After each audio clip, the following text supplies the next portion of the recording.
جب میرے آقا صلی اللہ علیہ وآلہ وسلم کا وصال ہو گیا، جب آقا پردہ فرما چکے تو بلال حبشی رضی اللہ تعالی عنہ کی کیفیات کیا تھی آپ جانتے ہیں؟ ان کی کیفیات انگلش میں سنا ہے، آج اردو میں بھی اسی واقعے پر اپنی گفتگو کو ختم کرتا ہوں۔ سیدنا بلال حبشی رضی اللہ تعالی عنہ کو جب میرے آقا صلی اللہ علیہ وآلہ وسلم کی جدائی کا درد اس قدر ہوا کہ جب مدینہ المنورہ کی گلیوں میں چلتے ہر طرف میرے آقا صلی اللہ علیہ وآلہ وسلم کے چہرے والضحیٰ کو تلاش کرتے تھے، آقا کے حسن کے متلاشی تھے کہ کسی طرح آقا صلی اللہ علیہ وسلم کا حسین چہرہ میری نگاہوں کے سامنے آ جائے۔ اس حضرت آپ صلی اللہ علیہ وآلہ وسلم کے بارے میں دیگر صحابہ کرام علیہم رضوان سے بلال حبشی رضی اللہ تعالیٰ عنہ یہ سوال کیا کرتے تھے کہ کیا تم نے میرے محبوب کو کہیں دیکھا ہے؟ کیا تم نے میرے آقا کو کہیں دیکھا ہے؟ آقا صلی اللہ علیہ وسلم پردہ فرما چکے ہیں، میرے آقا صلی اللہ علیہ وسلم اس دنیا سے جا چکے ہیں، اور سیدنا بلال رضی اللہ تعالیٰ عنہ آقا صلی اللہ علیہ وسلم کے بارے میں صحابہ سے پوچھ رہے ہیں، طیبہ کی گلیوں میں سوال کر رہے ہیں، بتاؤ میرا محبوب کہیں دیکھا ہے؟ اور پھر وہ وقت بھی آتا ہے جب بلال حبشی رضی اللہ تعالیٰ عنہ مدینہ المنورہ کو چھوڑ کر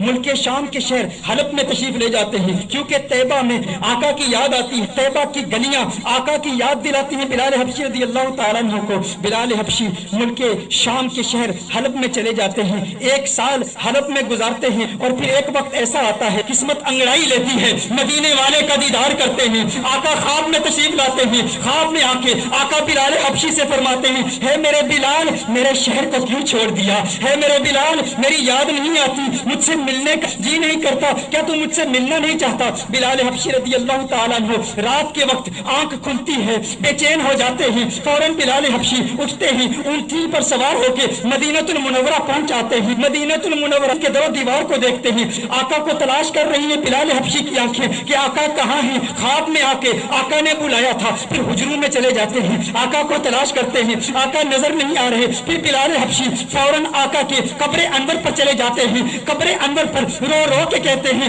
آقا غلام حاضر ہے، لبیک یا سیدی لبیک یا رسول اللہ۔ آقا دیکھیے آپ کا غلام آ گیا، آپ کا عاشق آ گیا، آپ نے خواب میں آ کے حکم ارشاد فرمایا بلال آ جا۔ بلال ملک شام کو چھوڑ کے حلب کو چھوڑ کے آقا آپ کی بارگاہ میں حاضر ہو گیا ہے، آقا میں آپ کی بارگاہ میں آیا ہوں اور آپ پردے میں چھپ گئے ہیں، یا رسول اللہ صلی اللہ علیہ وسلم جلوہ دکھا دیجئے۔ اس کے فوراً بعد ایک کیفیت طاری ہوتی ہے، ایسی وجدانی کیفیت طاری ہوتی ہے کہ بلال حبشی بے ہوش ہو کر گر پڑتے ہیں۔ بہت دیر کے بعد صحابہ کرام علیہم رضوان بلال حبشی کو اٹھا کر باہر لے جاتے ہیں، جب باہر لے جاتے ہیں بلال حبشی آنکھ کھولتے ہیں، اس وقت مدینہ المنورہ کی گلیوں میں ہر طرف شورا ہے، ہر طرف ایک ہی شور ہے، سنا ہے بلال حبشی لوٹ کے آ گئے ہیں، سنا ہے آقا کا غلام لوٹ کے آ گیا ہے۔ چشمے تصور سے تخیل باندھیے ان گھڑیوں کا کہ جب مدینے کے باسیوں نے بلال حبشی کی اذانیں سنی تھی، آقا کی موجودگی میں سنی تھی، ہر طرف ایک ہی چرچا ہے بلال حبشی آ گئے ہیں۔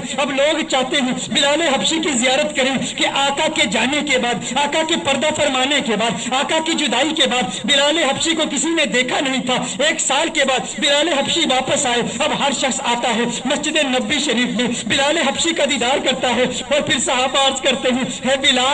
بلال ذرا اپنی آواز تو سنا دیں۔ میرے بھائیوں، جب انسان کو کسی سے پیار ہوتا ہے، جب انسان کو کسی سے محبت ہوتی ہے، اگر وہ محبوب دنیا سے چلا جائے تو اس کے محبوب کے دستوں پر بھی پیار آتا ہے۔ میں اپنا بتاؤں، میری دادی کا انتقال ہو گیا ہے، میری دادی سے مجھے بہت پیار تھا، بہت محبت ہے۔ آج بھی گھر میں اگر دادی کی عمر کی بوڑھی عورتیں گھر میں آئیں، وہ جو دادی کے ساتھ باتیں کیا کرتی تھی، جو دادی کے ساتھ گفتگو کیا کرتی تھی، آج بھی اگر ہم ان عورتوں کی آوازیں سنیں، میں کمرے سے گزرتا ہوں تو رک جاتا ہوں، وہ آوازیں مجھے اچھی لگتی ہیں، کیونکہ وہ آوازیں مجھے میری دادی کی یاد دلاتی ہیں۔ یہ وہی عورتیں ہیں جو دادی سے کلام کیا کرتی تھیں، دادی جن کمروں سے گزرتی تھی ان کمروں کو دیکھتا ہوں تو دادی کی یاد آتی ہے۔ اسی طرح جس سے انسان کو محبت ہوتی ہے تو محبوب کے دوستوں سے بھی پیار ہوتا ہے، ان کی آوازوں سے بھی پیار ہوتا ہے، وہ لمحے یاد آتے ہیں، وہ گھڑیاں یاد آتی ہیں، وہ ساتیں یاد آتی ہیں۔ صحابہ بلال حبشی کے پاس آئے، بلال حبشی سے کہتے ہیں، اے بلال حبشی آج وہ اذان تو سنا دے جو آقا کے دور میں سنایا کرتا تھا،